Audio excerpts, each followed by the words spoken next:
Ikaw ba'y mayroon ng buhay na walang hanggan? May napakaliwanag na sagot ang Biblia patungkol sa pagkakaroon ng buhay na walang hanggan. Una, kailangan nating kilalanin at aminin na nagkasala tayo sa Diyos. Sapagkat ang lahat ay nagkasala, at walang sinumang karapat-dapat sa paningin ng Diyos. Roma Kapitulo 3 versikulo 23. Lahat tayo ay nakagawa ng mga bagay na hindi mabuti sa paningin ng Diyos, kaya nararapat lamang na parusahan niya tayo.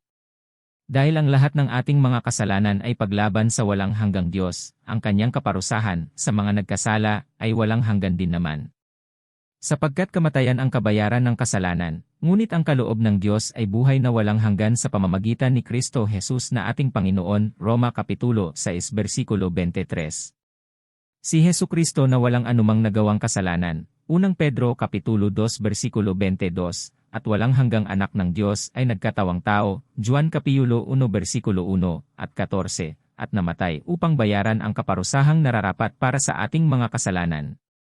Ayon sa Roma Kapitulo 5 versikulo 8, ipinakita ng Diyos ang kanyang pag-ibig sa atin nang mamatay si Kristo para sa atin noong mga makasalanan pa tayo. Namatay si Hesukristo sa krus, Juan Kapitulo 19 versikulo 31 hanggang 42, upang akuin ang kaparusahang nararapat sa atin. Pangalawa Korinto Kapitulo 5 versikulo 21. Pagkatapos ng 3 araw, siya'y nabuhay na mag-uli. 1 Korinto Kapitulo 15 versikulo 1 hanggang 4, bilang katibayan na natalo na niya ang kasalanan at kamatayan. Dahil sa laki ng habag niya sa atin, tayo'y isinilang sa isang panibagong buhay sa pamamagitan ng muling pagkabuhay ni Hesukristo. Ang bagong buhay na iyon ay nagbigay sa atin ng malaking pag-asa. 1 Pedro Kapitulo 1 versikulo 3.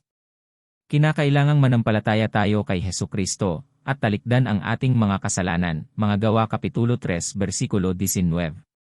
Sapagkat kung sasampalataya tayo sa Kanya at magtitiwala sa Kanyang pagkamatay sa krus para sa kabayaran ng ating mga kasalanan, patatawarin ang ating mga kasalanan at bibigyan tayo ng buhay na walang hanggan sa piling ng Diyos sa langit. Gayon na lamang ang pag-ibig ng Diyos sa sanlibutan, kaya ibinigay niya ang kanyang bugtong na anak, upang ang sumampalataya sa Kanya ay hindi mapahamak, kundi magkaroon ng buhay na walang hanggan. Juan Kapitulo 3 versikulo 16. Kung ipahayag mo sa iyong mga labi na si Jesus ay Panginoon, at manalig ka ng buong puso na siya ay muling binuhay ng Diyos, maliligtas ka. Roma Kapitulo 10 versikulo 9. Tanging ang pananampalataya kay Kristo at sa kanyang ginawa sa krus ang tunay na daan patungo sa buhay na walang hanggan, at ito ay kaloob ng Diyos, hindi mula sa inyo. Hindi ito dahil sa inyong mga gawa, kaya't walang dapat ipagmalaki ang sinuman. Efeso Kapitulo 2 versikulo 8 hanggang 9. Dahil sa iyong mga nabasa dito, ikaw ba ay nagsisisi na sa iyong mga kasalanan at gumawa ng desisyon upang tanggapin si Kristo? Lagi po tayo sumubaybay at mag-aral para ating dagdag kaalaman spiritual at kaligtasan. Marami pong salamat.